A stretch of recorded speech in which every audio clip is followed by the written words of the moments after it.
أعلن نادي نهضة بركان لكرة القدم النسوية ببالغ الحزن والأسى عن وفاة لاعبة الفريق مروة حمري إثر حادثة سير مأساوية. وفي بلاغ رسمي عبر النادي عن تأثره العميق بهذا المصاب الأليم، مشددا على تضامنه التام مع أسرة الفقيدة في هذه اللحظات العصيبة.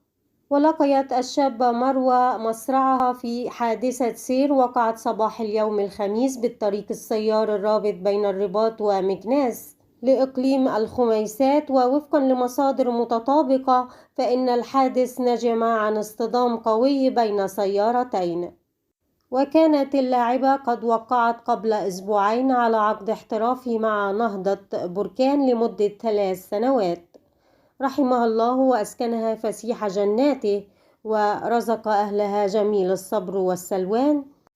الراحلة كانت تعتبر من أبرز العناصر النسوية الصاعدة في صفوف نهضة بركان، وقد تركت أثرا طيبا داخل وخارج الميدان بفضل موهبتها وأخلاقها.